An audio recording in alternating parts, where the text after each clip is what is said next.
गुरवे नमः। वन्दे गुरुगतप्राण स्वाचार्य निजकिङ्करम् तीर्थनाम्ना सुविख्यातम् परमहंसमहं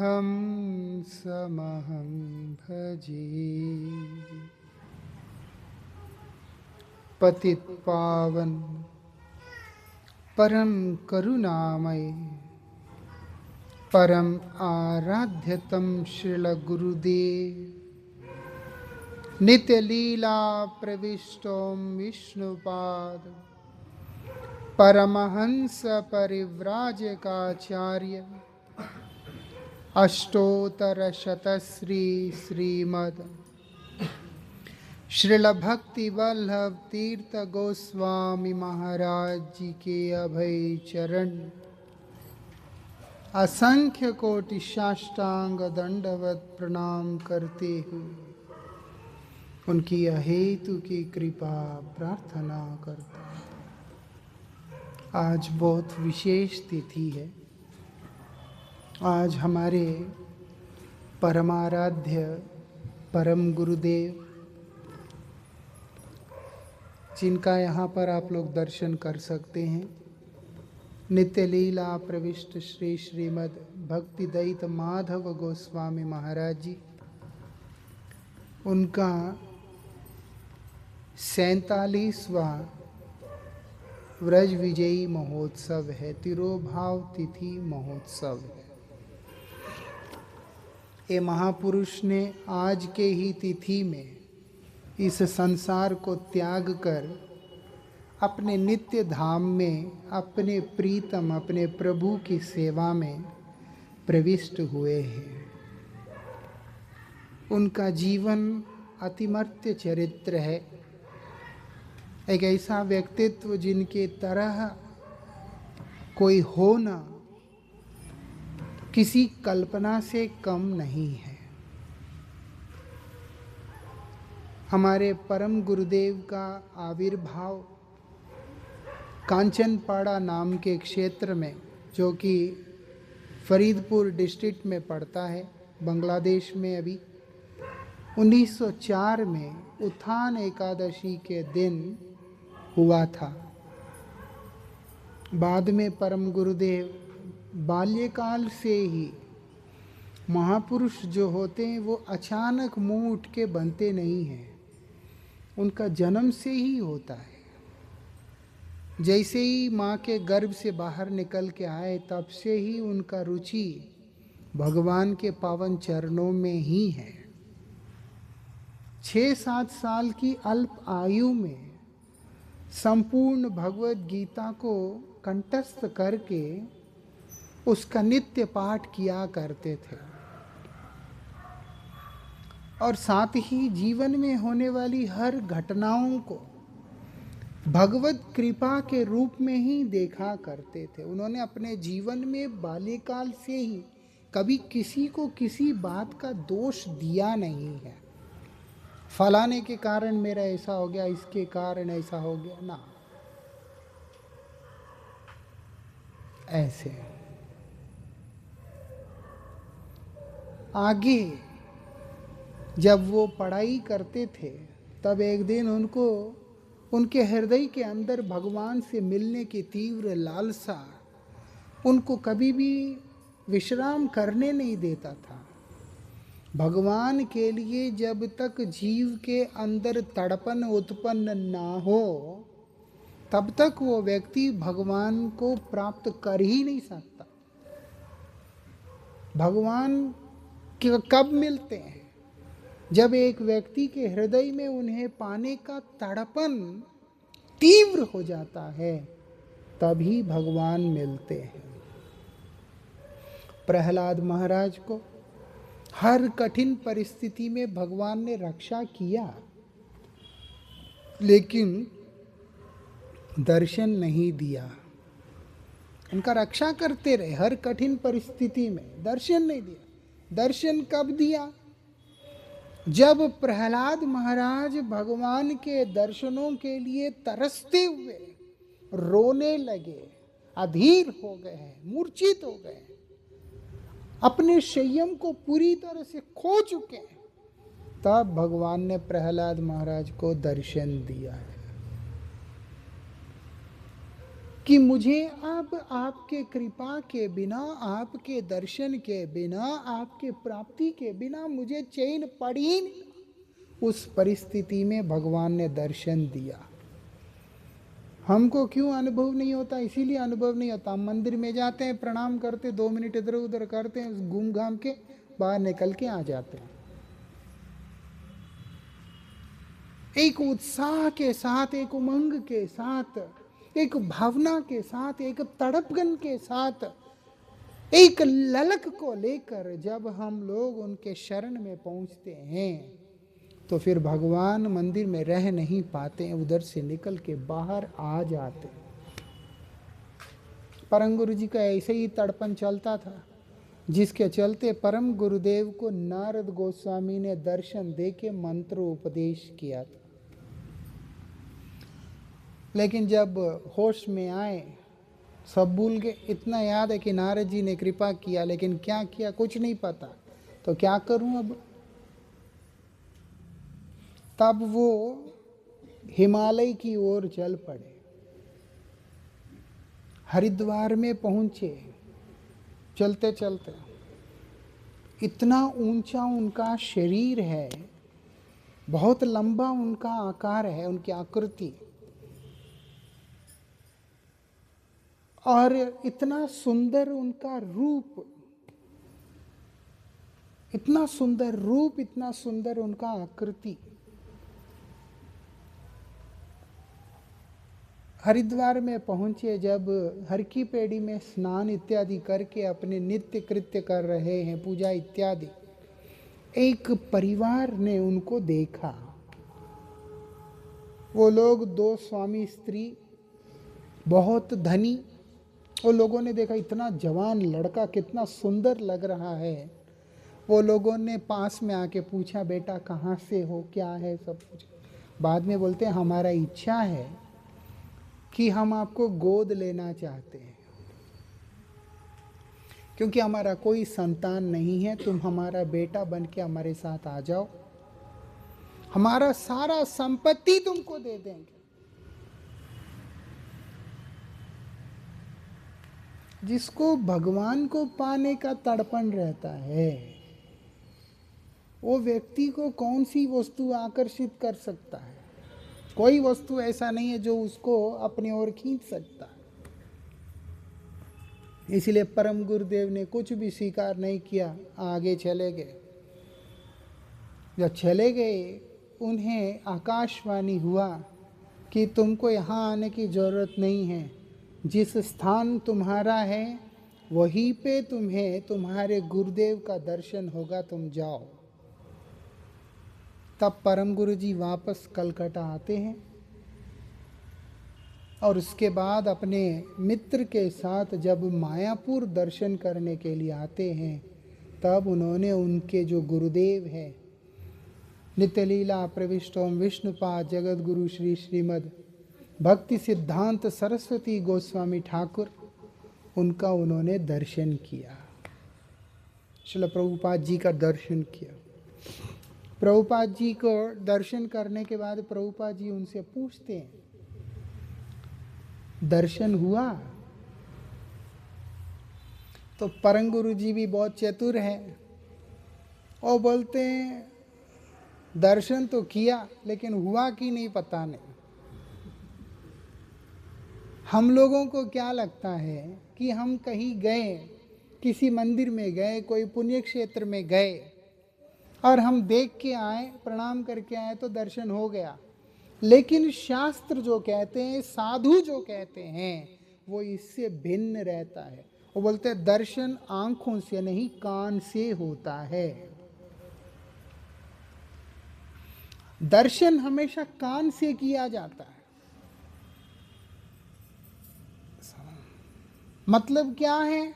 जब तक उस दर्शनीय क्षेत्र में जाकर अथवा जाने के पूर्व उस स्थान की महिमा का चर्चा ना हो, उस स्थान की महिमा को श्रवण ना करें, तो वास्तविकता में वहां जाके दर्शन नहीं हो सकता। एक वस्तु को जब ऐसे देखते हैं, एक रूप में दिखता है, वही वस्तु के बारे में जब कोई बोलता है, अब मान लो दो धातु पड़े हुए हैं, हमने दोनों देख लिया ऐसे, हाँ बढ़िया है, ठीक है, हाँ। जब दूसरा आके बोलता है पागल है क्या, ये पीतल समझ रहा है इसको, ये तो सोना है, बोलते हैं, तब उसको जो देखता है वो नजर अलग ही होता है ना। ऐसा वस्तु दिखलाई एक जैसे दे रहा है, लेकिन जब एक व्यक्ति आके उस वस्तु के बारे में हमें बतलाता है तो उस वस्तु के प्रति हमारा दर्शन बदल जाता है। चीज एक ही है, लेकिन दर्शन की सेवा, कान सेवा। एक लड़का अपने घर में रहता था, एक भिखारी आया उसके पास, आके बोलते बेटा कुछ खाने को दे देना। वो अपने माँ को बोलता है कि ये आए हैं कुछ तो दे दो, तेरे लिए रोटी बना रही हूँ बेटा। अच्छा ठीक है, दे दो गरम गरम रोटी। अब भीख मांगने वाले को गरम रोटी मिल गया, उसको इतना बढ़िया लगा, अगला दिन फिर पहुँच गया। उसने देखा चल आ गया, बूढ़ा आदमी है, भिखारी है, फिर दे दिया। तीसरे दिन बासी रोटी दे दी, चौथे दिन भी दे दिया।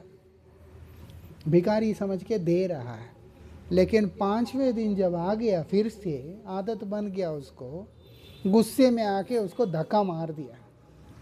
धक्का मार दिया तो भिखारी गिर गया। जब गिर गया, उसका पड़ोसी आके उस बुजुर्ग भिखारी को उठा के ध्यान से देख के बोलता है, ओए तुम कौन है, वही है ना तुम्हारा नाम? बोलते हैं हाँ। वो उस लड़के को बोलता है, बेटा तुम पागल हो, तुम किसको धक्का मारा मालूम है? ये तो तुम्हारा पिता है जो कई साल पहले तुमसे बिछड़ गया था।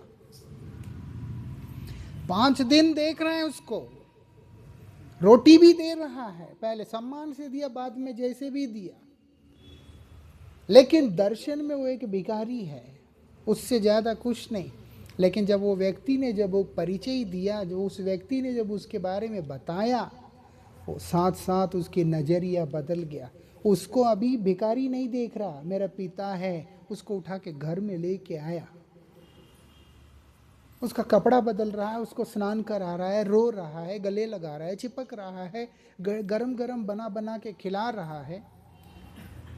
अरे व्यक्ति वही है, तुम भी वही हो, आंख भी वही है, लेकिन ना दर्शन बदल गया है। क्यों? कान से पता चला, सुन के। इसलिए प्रभुपाद जी पूछते हैं कि तुम्हारा दर्शन हुआ? वो बोलते किया तो है, हुआ कि नहीं मालूम नहीं। तो प्रभुपाद प्रसन्न होके उन्हें कथा सुनाते हैं। जब हरि कथा सुनने के बाद उन्होंने पता किया कि कलकत्ता में प्रभुपाद कहाँ आते हैं, उल्टा डंगा रोड में आते हैं, तो फिर वहाँ जाके रेगुलर उनकी कथाओं को श्रवण करते थे। कथा को श्रवण करते करते करते करते एक दिन ऐसा हुआ, उन्होंने अपने गृह को त्याग करके श्रील प्रभुपाद जी के शरण में पूर्ण रूप से आ गए हैं। आकर के वो प्रभुपाद जी की सेवा करते थे। साधुओं का मुख से कथा सुनने का फायदा है। जो विरक्ति मार्ग में जाना चाहता है तो वो विरक्त बनेगा, लेकिन जो संसार में भी फंसा हुआ व्यक्ति है, वो लोगों को भी संसार के बंधन से उपशमन मिलता है, आराम मिलता है। जैसे एक नदी में डूबता हुआ व्यक्ति, वो डूबता जा रहा है, ये हरि कथा उसके लिए एक लाइफ सेव गार्ड की तरह है।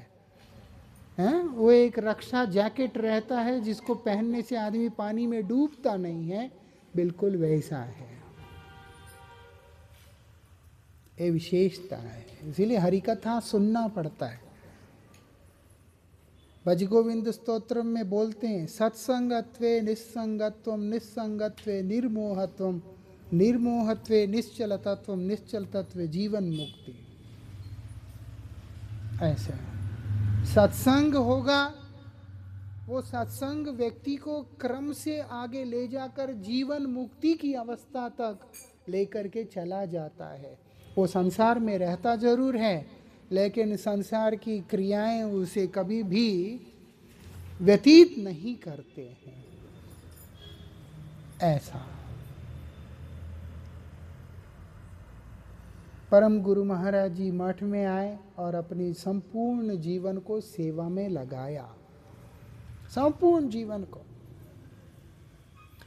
कैसे सेवा करते थे, बड़ा अद्भुत तरीका से सेवा करते थे। उनकी सेवाओं को देख कर के उनके गुरुदेव ने उन्हें वॉल्केनिक एनर्जी का उपाधि से सम्मानित किया कि इनकी जो ऊर्जा है वो ज्वालामुखी की तरह ऊर्जा है। कैसे? वो एक दिन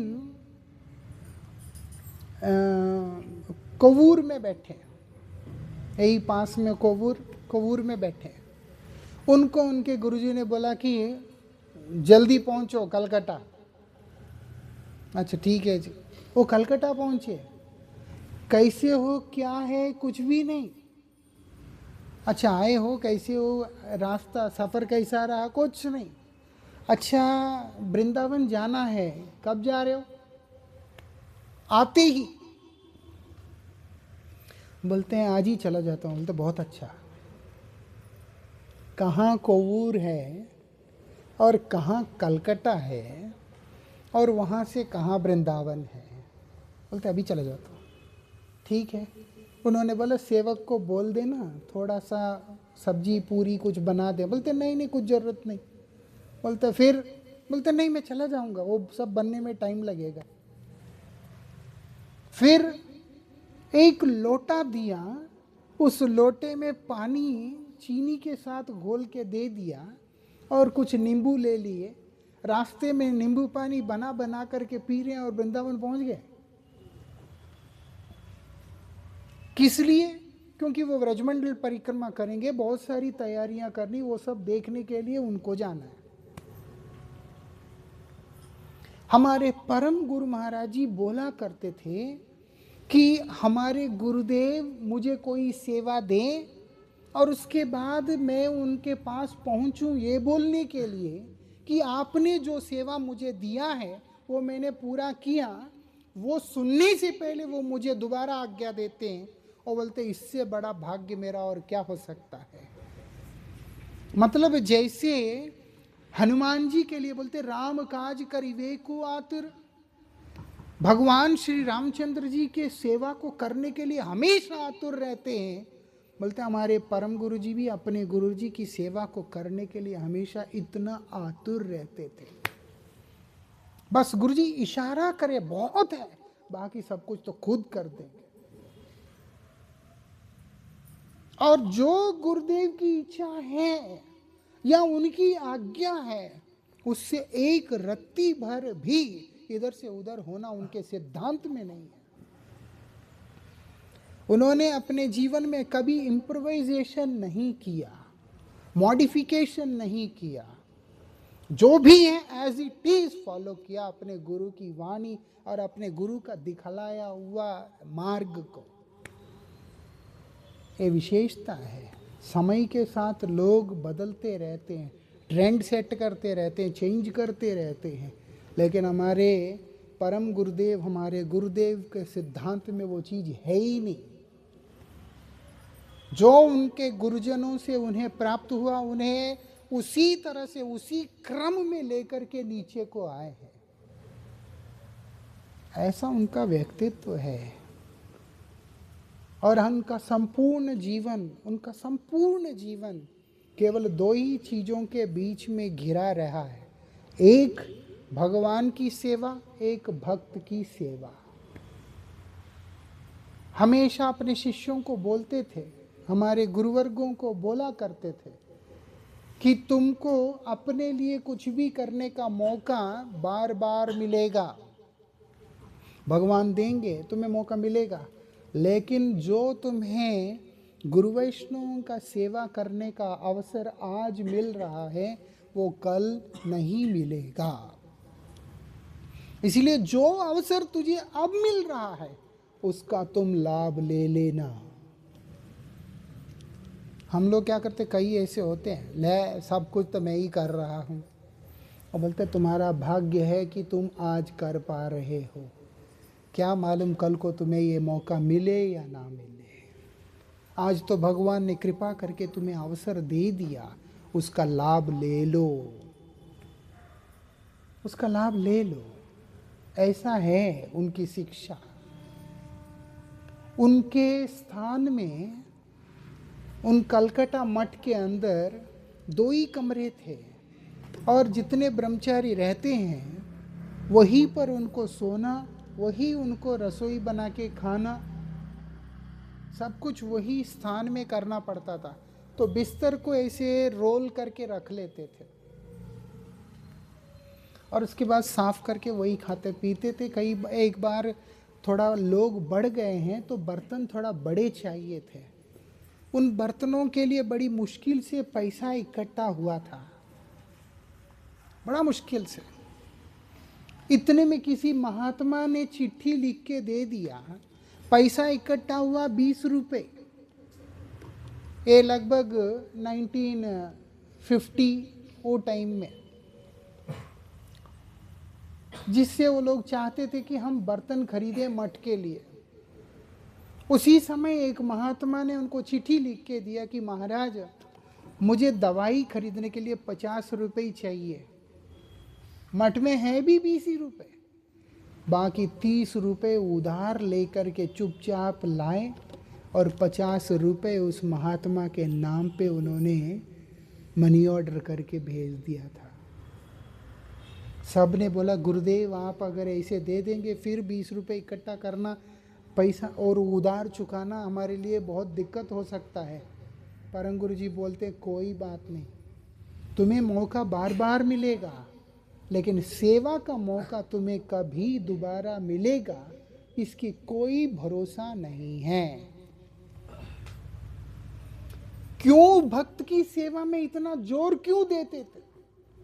वो बोलते भगवान भक्त के हृदय में रहते।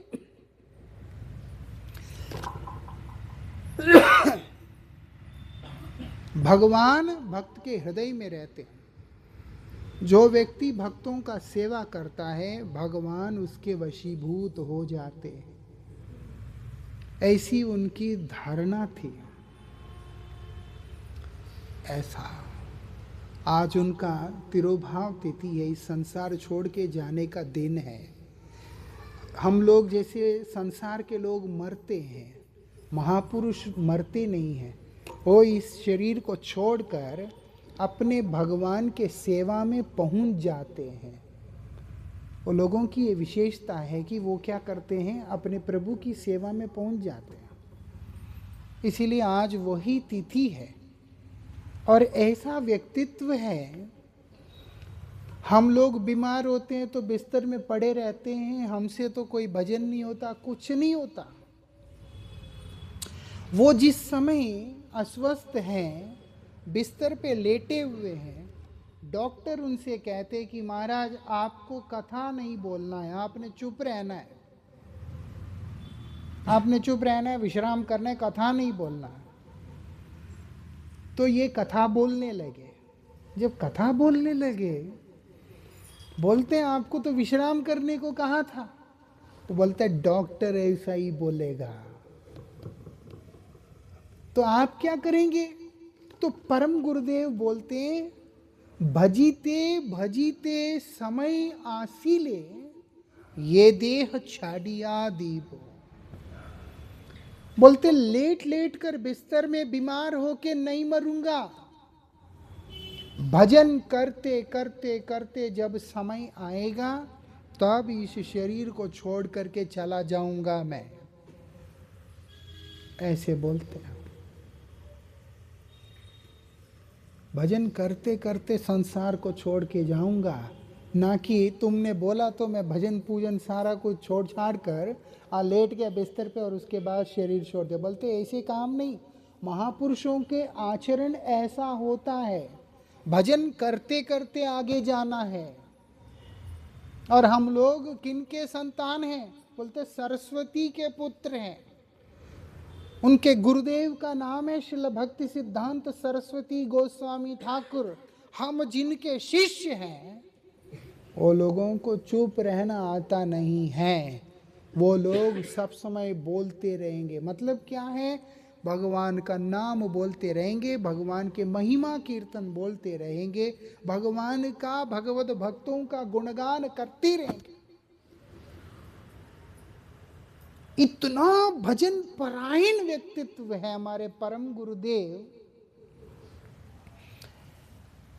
कि एक जगह कथा कर रहे हैं, एक जगह कथा कर रहे हैं, बहुत लोग आए हुए हैं। अब जिनको ये चीज़ पसंद नहीं है, समस्या ये है कि कृष्ण जब हैं तो शिशुपाल भी है, दंतवक्र भी है, कंस भी है, पूतना भी है, अगासुर बकासुर सब भी है। धर्म जहाँ है अधर्म भी होता है, सुख है दुख भी होता है ना, राग है तो द्वेष भी होता है। द्वंद्व इस संसार में होना ही होना। अब महापुरुष लोग हैं तो उसके विरोधी तत्व भी रहना ही है संसार में। अब परम गुरु महाराज जी क्या करते हैं, उनकी प्रचार और उन्नति को देखकर ईर्ष्या करने वाले कुछ तत्वों ने उनके विरुद्ध कागजों को छपाकर उन्हीं की कथा में, उन्हीं की सभा में चुपचाप अंदर अंदर से सर्कुलेट करते। जैसे हमारा जैसे भागवत हुआ था, उसमें से चुपके से बच्चे जा जा के एक एक से उनका संपर्क सूत्र ले लिया।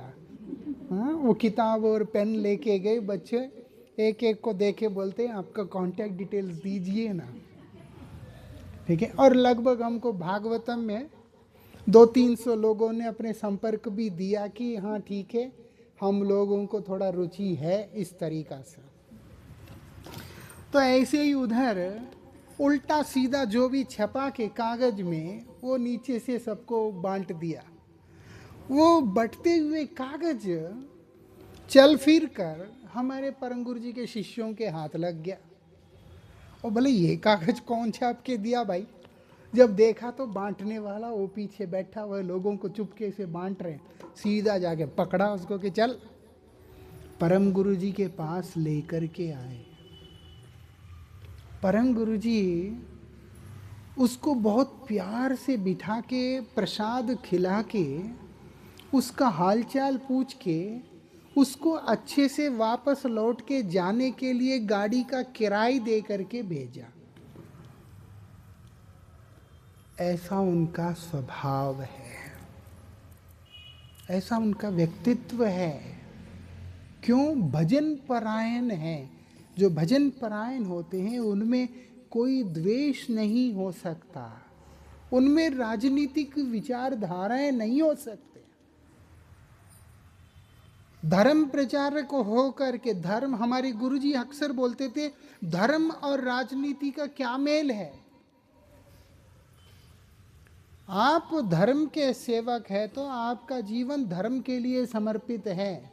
आप किसी इस पार्टी का सपोर्ट करना या उस पार्टी का सपोर्ट करना या इस विचार को सपोर्ट करना, उस विचार को सपोर्ट करना, ये सब नहीं होते हैं। इनका केवल एक मकसद होता है, वो है कि मेरे गोविंद की सेवा। जब तक मैं जीवित हूँ मैं अपने प्रभु की सेवा में ही रहूँगा, और जब मैं प्राण त्यागूंगा मैं अपने गुरुदेव के कृपा के अंदर रहते हुए, उनके शरण में रहते हुए, उनके द्वारा दिखलाया गया मार्ग के ऊपर, पथ के ऊपर चलते हुए समय आने पर इस शरीर को त्याग करूँगा। ऐसे विचारों वाले व्यक्तित्व है हमारे परमाराध्य परम गुरुदेव, जिनका आज तिरोभाव तिथि है। उनकी अद्भुत लीलाएं हैं, शिष्यों के प्रति उनका वात्सल्य, शिष्यों के प्रति उनका वात्सल्य परमाद्भुत है। 400-500 शिष्य होने के बाद तो शक्लें भी याद नहीं रहता, और जिनको लाखों शिष्य होते हैं उनको तो पहचानना ही मुश्किल हो जाता है। हमारे परम गुरु जी के एक शिष्य थे, बहुत पहले एक बार मठ में आए थे, उसके बाद मठ से चले गए थे। कोई उनको अब ना उनका आता है, ना पता है, ना कुछ। लेकिन परम गुरु जी जब आसाम प्रचार में गए, वही व्यक्ति परम गुरु जी से मिलने के लिए आना चाहता है, लेकिन बड़ा बड़ा दाढ़ी हो गया, बाल हो गया, बड़े बड़े नाखून हो गए, गंदे से कपड़े, पता नहीं क्या कर रहे थे, कहाँ थे मालूम नहीं। उनका शरीर, उनका रूप ऐसा हो गया कि कोई उनको पहचान नहीं पा रहा, कोई उन्हें पहचान नहीं पा रहा। तो इसीलिए कोई उन्हें परम गुरुदेव के पास जाने नहीं दे रहा। लेकिन वो व्यक्ति जब कोई इधर उधर हो गया, चुपके से दीवार फांद के आके सीधा परम गुरु जी के चरणों में आके गिर गया। इतना प्रचार में व्यस्त रहने के बावजूद भी, और उसके बाद बहुत लंबे समय पहले छोड़ के कहीं चला गया, उसके बाद भी जब वो शिष्य परम गुरु जी के चरणों में आके गिरा, उसके सिर के ऊपर हाथ रख के बोलते हैं श्याम वल्लभ, ऐसे उसके नाम से उसको पुकारा उन्होंने। देख के पागल हो गए थे लोग, ये क्या है। कितनी वात्सल्यता है अपने शिष्यों के प्रति, वो उन्हीं को मालूम है। एक शिष्य है उनका जो कि आसाम से हैं, वो इतना गुस्से वाला है कि जब किसी से कुछ भी बात हो जाता है, वो किसी को कुछ बोलता नहीं। वो एक दिन किसी से लड़ाई हो गया, वो किसी को कुछ बोला नहीं, कुल्हाड़ी लेके इतने मोटे पेड़ को धाड़ धाड़ करके काट के फेंक दिया। सभी डर गए कि ये इतना गुस्सा वाला है, थोड़ा झगड़ा होने से आज पेड़ काटा, कल आदमी काट देगा। इसीलिए हमको हिम्मत नहीं उससे बोलने का। गुरुजी के पास आके बोलते हैं, आप उसको बोलिए कि तुम घर चले जाओ, मठ में रहना नहीं, क्योंकि कल को किसी को मार देगा। तो परम गुरुजी उसको आके बुला के कमरे में बोलते हैं कि वैष्णव लोगों को असुविधा है, आप घर जाके भजन करना। बोल तो दिया। पूरा रात गुरुदेव रोते रहे हैं, पूरा रात गुरुदेव उसके लिए रोते रहे। कौन है भाई? वो एक साधारण सा सेवक है हमारे नजरों में। उनके नजरों में ऐसा नहीं है। वो क्या बोलते हैं, एक व्यक्ति भगवान का भजन करने के लिए आया, हमारे पास आया, और हम उसको फिर से संसार के आग में धकेल दिया। ऐसे बोल के परम गुरु जी रो रहे हैं। ऐसे महापुरुष है, उनका शिष्यों के प्रति जो स्नेह, भक्तों के प्रति जो स्नेह परमाद्भुत है। अपने गुरु भाइयों के प्रति उनका सम्मान परमाद्भुत है। अपने गुरु के प्रति उनकी निष्ठा। उनके गुरुदेव ने एक बार उनको एक स्वेटर दिया था। उनको स्वेटर, वो ठंड था, उनके पास कोई स्वेटर नहीं है और वो पहनते भी नहीं है। तो एक भक्त ने उनके गुरुजी को स्वेटर दे के बोला कि आप इनको दे देना। तो उनके गुरुजी ने उन्हें वो स्वेटर दिया। गुरुजी ने दिया बोलकर उस स्वेटर को जीवन भर अपना तकिया बना करके रखा था उन्होंने। पहना तो था ही नहीं, उन्होंने स्वेटर वेटर नहीं पहनते थे। गुरुजी ने दिया बोल के उसी को अपना तकिया बनाकर सर्दी हो गर्मी हो पूरा साल उसको अपने साथ चिपका के रखते थे। ऐसा प्रेम अपने गुरु से और गुरु के द्वारा प्राप्त वस्तुओं से हम कल्पना नहीं कर सकते। वो जिस कंबल को ओढ़ते थे वो कंबल पुराना हो गया था, फट फुट गया था, हमेशा उसी को सिला सिला के उसको ओढ़ते थे। एक सेवक ने सोचा कि इतना बड़ा मठ है, इतने बड़े महापुरुष हैं, इनको ये फटा हुआ कंबल यूज करने की क्या जरूरत है। चुपके से वहां से निकाल दिया और नया कंबल रख दिया वहां।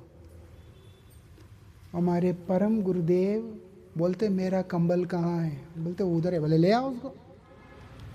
पूछते इसी कंबल को क्यों ओढ़ते हैं आप? बोलते एक दिन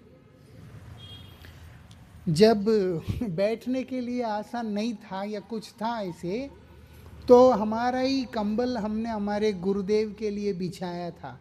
और कृपा करके गुरुजी ने अपने श्री चरण इस कंबल के ऊपर रखा।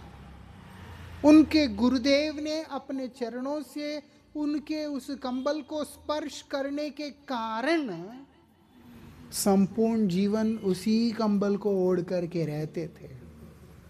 क्या निष्ठा है भगवान में, क्या निष्ठा है भगवान के नाम में, क्या निष्ठा है अपने गुरु में। ऐसे महापुरुष देखने को भी नहीं मिलते हैं, युग युगों में नहीं मिलते हैं। जो हो, आज उनका तिरुभाव तिथि है। आप लोग बहुत सारे नए व्यक्ति है, उनकी बहुत सारी कहानियाँ हमने अगर बताया भी है, आपको उतना समझ आएगा नहीं। इतना जरूर समझना, जो भक्त होता है वो साधारण नहीं होता है, वो भगवान के अत्यंत प्रेमी होता है। भगवान उनके प्यारे होते हैं और वो भगवान के प्यारे होते हैं। उनका जीवन केवल भगवान की सेवा के लिए पूर्णतः समर्पित रहता है। और वही व्यक्ति हम लोगों के लिए परम कृपामयी होते हैं। उनकी कृपा से जो व्यक्ति सराभोर होता है, उसी का जन्म चरितार्थ होता है। वृंदावन विहारी लाल की। समय भी हो चुका है, क्या करें।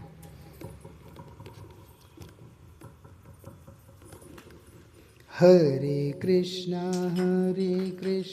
कृष्ण कृष्ण हरे हरे, हरे राम राम राम हरे हरे।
हरे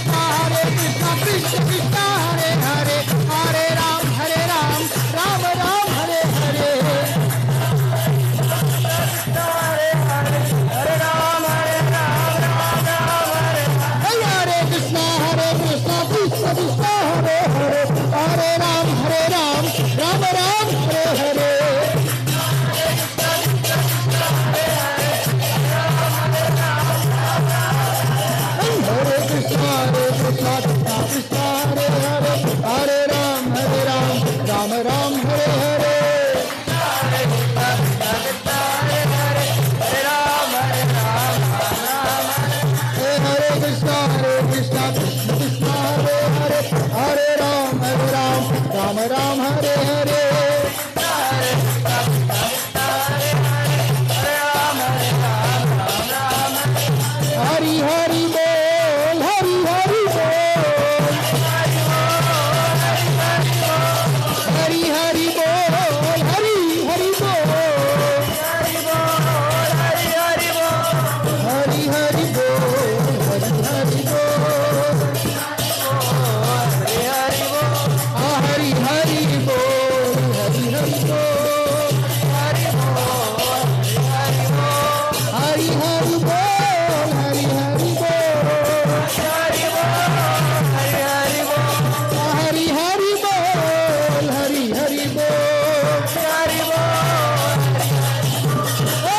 हरि बोल, हरि हरि बोल, हरि हरि बोल, हरि बोल, हरि बोल, हरि बोल, हरि बोल, गौरा हरि बोल, हरि बोल, हरि बोल, हरि बोल,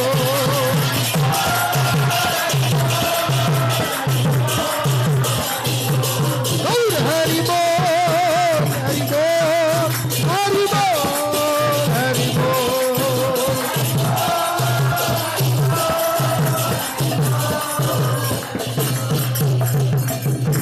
वृंदावन बिहारी लाल की। आप सबसे प्रार्थना है, आप लोग प्रसाद लेकर के ही जाएं।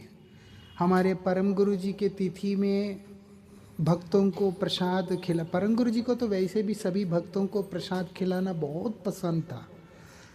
हम तो ऐसे कर नहीं सकते। हमारे परम गुरु जी का विशेषता ये है, जो भक्त का जैसा टेस्ट है उसको ऐसे प्रसाद बना के खिलाना उनको पर्सनली ज़्यादा पसंद था। हम तो ऐसे कर नहीं सकते, क्या करें, क्योंकि हम परम गुरुदेव नहीं है ना।